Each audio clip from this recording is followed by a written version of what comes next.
Il y a eu des semaines et des semaines de travaux. On en est où? Est-ce que ce sera prêt pour demain? C'est la question que tout le monde se pose. Alors on a fait des tests dès vendredi soir, on a fait rouler des tramways entre Joffre et Boulingrin. On a recommencé samedi où on a validé tous les dispositifs de sécurité dans le tunnel, tout ce qui est signalisation ferroviaire.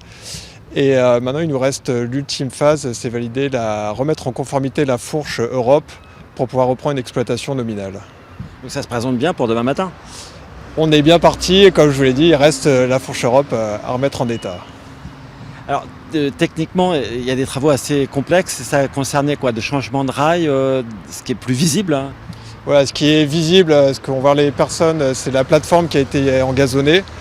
Donc ça c'est visible. Après il y a un changement d'appareil de voie, il y a eu un changement de rail et un changement de pose de rail.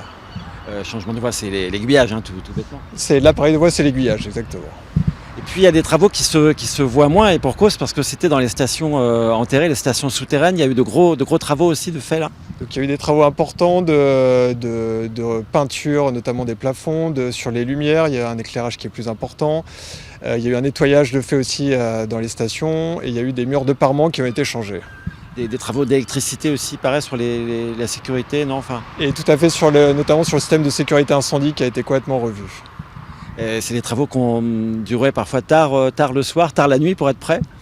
Oui, c'était des travaux en 6 semaines, donc le délai était très contraint. Et voilà, donc des travaux qui ont commencé tôt le matin et finissaient tard le soir. Et donc là, cette nuit, dans la nuit de dimanche à lundi, vous faites les ultimes essais. Exactement, ultime essai. Donc on remet sur un aiguillage, on touche un aiguillage pour le remettre en conformité et après on teste cette configuration.